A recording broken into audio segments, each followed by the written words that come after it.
On the panel tonight, Jamie Weinstein, yes. Weinstein, deputy editor at thedailycaller.com. I've only, John Walker, senior policy analyst at firedoglake.com, and Seton Motley, president of Less Government. Okay, let's get started. Desperate efforts continue in Japan to prevent a nuclear catastrophe. But here in America, we have to ask ourselves, could this happen here? There are 23 General Electric Mark I nuclear reactors in operation in the U.S., the exact same design as the reactors in Japan, at least 5 out of the 6, that are on the verge of meltdown. So isn't it time we forget about nuclear power and invest in alternative clean energy like wind and coal? Or will the nuclear lobby that spends tens of millions of dollars buying politicians bring us to disaster? What is it? Where? Well, did I say coal? I meant nuclear. Yeah, of course you did. Solar power, tilting at windmills. No. We need windmills. Windmills work. Windmills are supplying 19% of electricity to Denmark. There have been more deaths via windmill power than there have been by nuclear power in the United States. You're talking about birds. No, I'm talking about people. There have been zero. You're not including the mining of uranium. What happened in Japan was a 9 earthquake followed by a 33-foot wall of water, and it's still almost contained. And the parts of the failsafe that broke down, we don't use anymore. They're outdated, outmoded.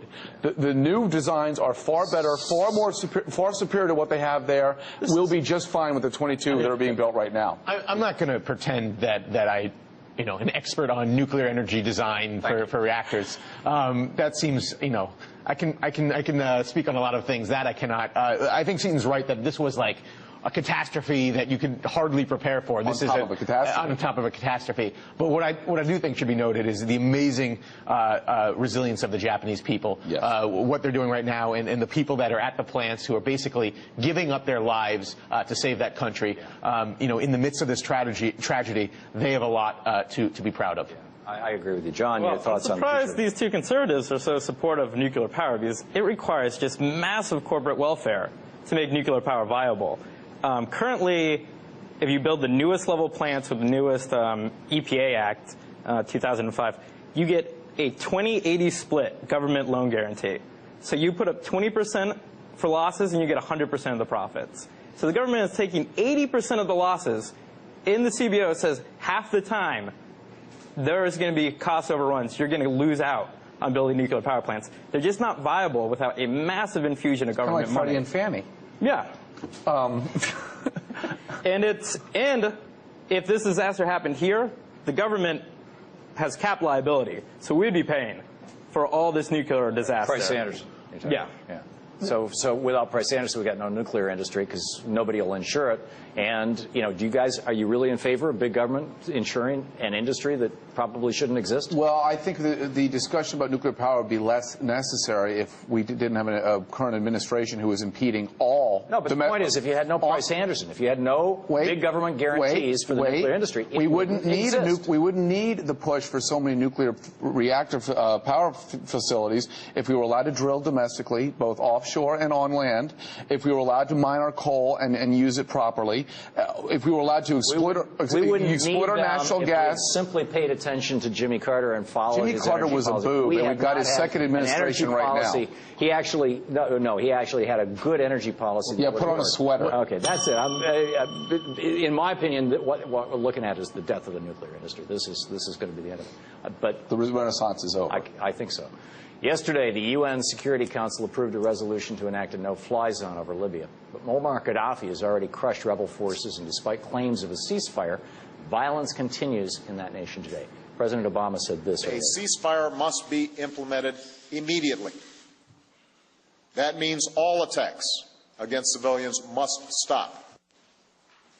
Gaddafi must stop his troops from advancing on Benghazi, pull them back from Ajubia, Misrata, and Zawiya, and establish water, electricity, and gas supplies to all areas.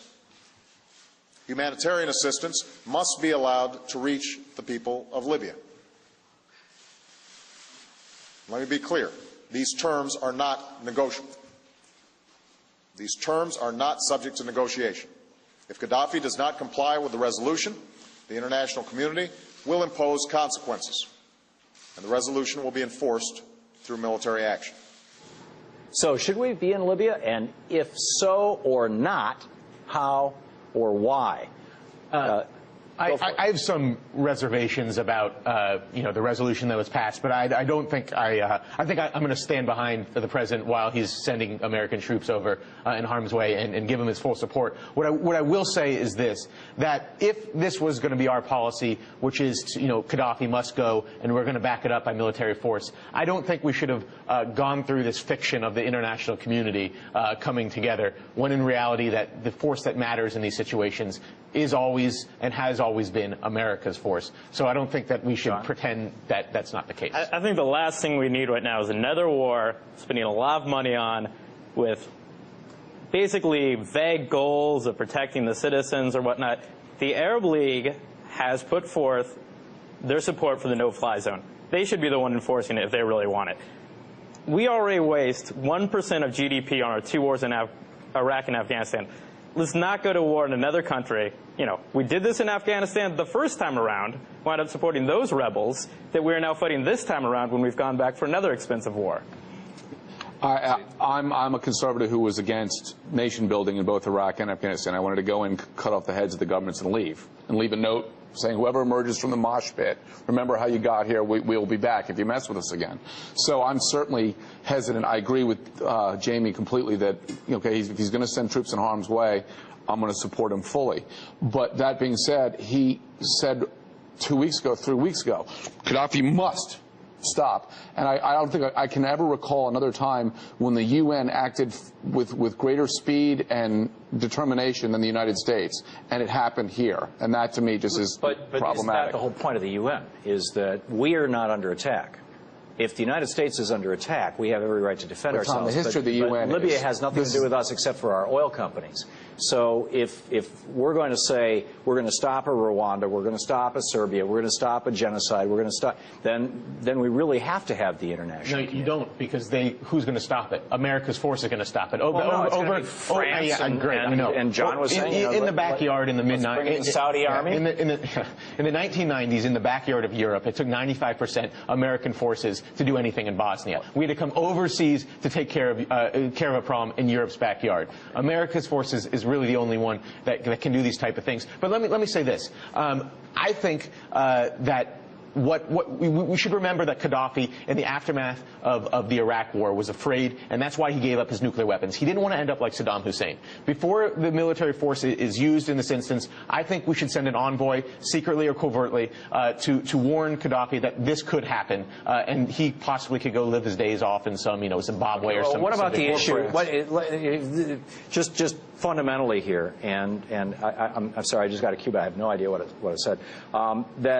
That there is, in the Constitution, it explicitly says that only Congress has the power to declare war. It doesn't say that the president can declare war. And in fact, presidents shouldn't be declaring war. And so if Congress is sitting around arguing about whether or not to defund NPR, when they should be deciding whether or not we're going to go to war with this guy, then they're not doing their jobs, and the Republicans are totally screwing it up. Well, then it's incumbent upon President Obama. First of all, doesn't he get 60 days to do unilateral military action without a congressional authorization? But beyond that, it's incumbent upon the president, who hasn't done this for 2.5 years, to go to Congress and say, I need this done, get it done. And that includes, hey, I want to do a no-fly zone in Libya, put together a resolution and pass it so I can sign it so I can go do it.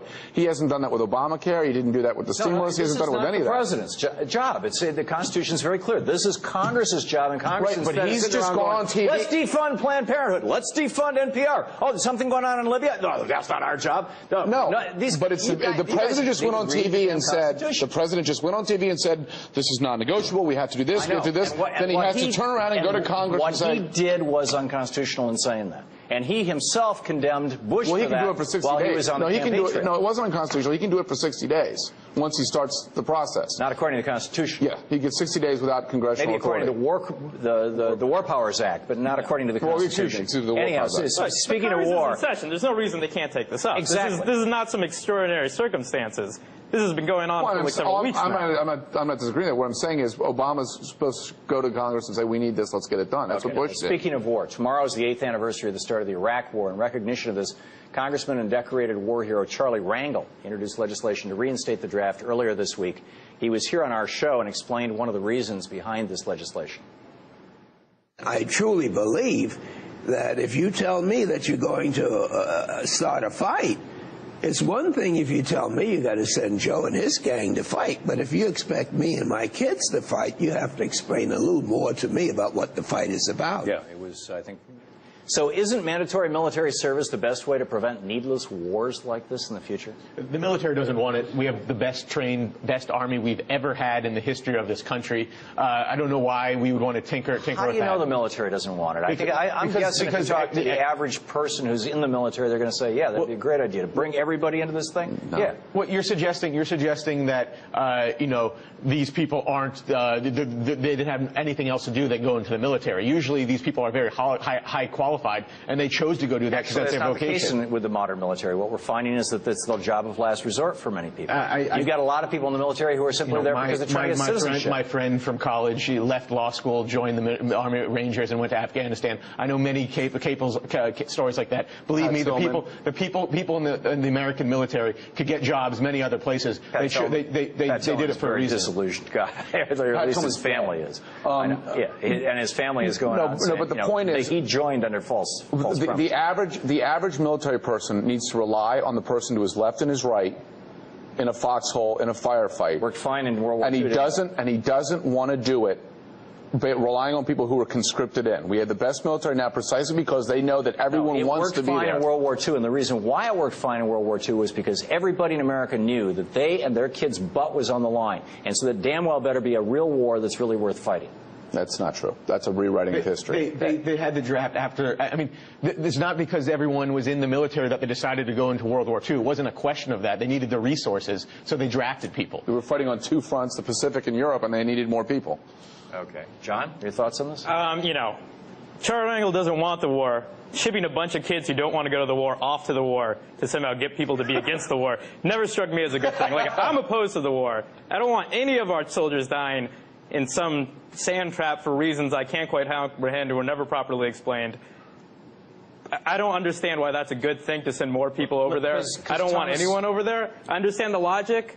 It sort of is spiting your face. Well, if there had not been a draft in the 60s, and you wouldn't have seen the anti-war demonstrations. Well, let me give just a shout out again. You know, this is the anniversary of the Iraq War, whether you supported or opposed it. Right. The United States military has given the Iraqi people a chance, a real chance, a democratic life. Displaced the lives of 5 million of them. You know, that was also the terrorist inside the one Al Qaeda guy who was in the country, and the Ba'athist that did that. America gave a real chance for freedom in Iraq. And the soldiers fought bravely and valiantly. Nobody, I don't think, wants to put down our soldiers. Well, you just said they killed 1 million people. So I don't know. 1 million people apparently have died in this conflict, and it's a conflict that was unnecessary. It was a conflict that was absolutely unnecessary. Iraq had nothing to do with attacking us. And in any case, I agree with Thomas Jefferson that when he said that we should have a national military draft and we should have local militias and everybody should be a member of that, like Switzerland does. And he said, I hope I shall never see a time when I live in a nation with pauper hirelings in the military and with poor people going into the military because it's the only job available. I don't think that's a fair assessment at all. Okay, all right. Well, the Oregon State House passed a bill this week that requires computer techs to report any evidence of child porn they find while fixing someone's computer or face up to a year in prison themselves. Isn't deputizing the geek squad a bad idea? And what happened to the Fourth Amendment? John? I think this sounds a bit absurd to me. You know, probably want some legal protection if someone discovers child porn. They want to be able to go forward with it. Any idiot that brings their computer full of child porn to get inspected probably deserves to go to prison. Have you heard an external hard drive?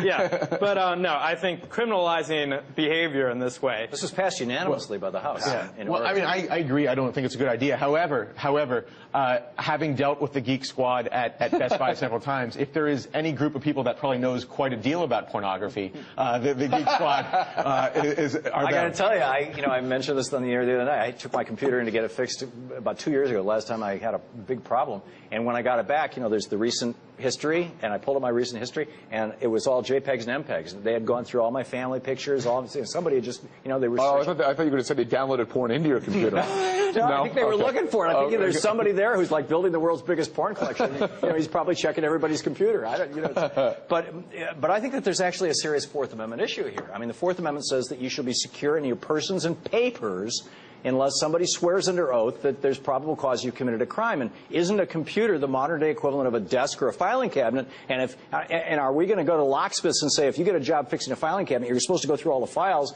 Or if you get to carpenters, if you get a job fixing the drawer because it's stuck, you're supposed to go through all the papers in the desk? Well, I don't think it's a Fourth Amendment as cleanly as you do, because that's the Constitution protects you from the government, not from Best Buy or the locksmith or any of that. So there's that interim, that conduit that makes it less of a direct Fourth Amendment violation. I don't like when Walmart has those videos run from Secretary Napolitano saying, spy on your neighbors and that. Be very afraid. Yeah, that's the very Soviet Politburo of them. Yeah, but it started under the Bush administration. I don't like it. It's terrible. So anyway. In the end, the Constitution protects you from the government. God help you against the Geek Squad. You're on your own. Well said. And let me just to put a period point on this. The reason this kind of crappy legislation gets proposed is because somebody thinks that if anybody votes against it, they'll be able to run ads in the next election cycle saying so-and-so favors child porn. That's why no one favors drug legalization. I know. And it's terrible legislation. Or reforming Social Security, or reforming Medicare. We need to figure out a way. To stop this kind of terrible legislation. Anyhow, later this month, Michelle Bachmann will be speaking at an event sponsored by the Network of Iowa Christian Home Educators. Bachmann claims she's raised her own 5 children plus 23 foster children and is a big supporter of homeschooling. Did it herself, which is odd considering her dodgy knowledge of American history. For example, she believes the Revolutionary War was started in New Hampshire and the Founding Fathers ended slavery. But assuming that Bachmann does start her own school, what classes are you looking forward to taking the most? This is a rapid-fire question. A, Public Speaking 101, why eye contact is overrated. B, European History 101, why we don't need to learn it. Or C, Biology 101, the myth of evolution. Well, playing off, misspeaking, I would say I would learn E, which is Barack Obama's 57 states. Okay. It was actually 59. 57 states, 2 more to go. 2 more to go. 59. I would probably go with public speaking. She, as much as people like to assault her for her many misquotes, she knows how to draw a crowd. Yeah. That woman actually knows how to make public display spectacle of herself. And I also am still looking. I'm scouring the prescription drug outlets and the drugstores the world over for Barack Obama's inhalator. Inhalator? What's that? He was talking about he couldn't think of the word inhaler for asthma people, and he said an inhalator. If he's off the teleprompter, he's problematic. Oh, come on, that's such a cheap shot. Anyhow, I think it'll be Political Science 101 YouTube strategies. Political Science 101 strategies for Democratic electoral victories. I think that's what she's up to. If you look at what's going on with Michelle Bachmann, we have 1 minute left. Let me just throw this out to all of you. With what's going on in Wisconsin and what Thomas Frank and I were talking about, is the Republican Party in trouble? Is the Democratic Party in trouble? What's the landscape? Well, look, we're talking about maybe future President Michelle Bachmann, and in that case, I think we're in very good shape as a country. No, but seriously, I think we're seeing democracy in action across the country, where people have voted in governors, really great governors, who are doing great things to try to lead the country and reform government and make us sustainable. Yeah, John. Scott Walker has definitely made himself very unpopular. The governor of Pennsylvania, the governor of Ohio have made themselves so unpopular. They overread their mandate. They thought they could go after the public sector unions. The American people, you look after polling, 2/3 of the country support collective bargaining for them. And it's hurt them. No, it's not. That'll be gone in a year. We got to wrap it up there. Thanks so much, Jamie Weinstein, John Walker, Seton Motley. Thank you all for being here. Thank you.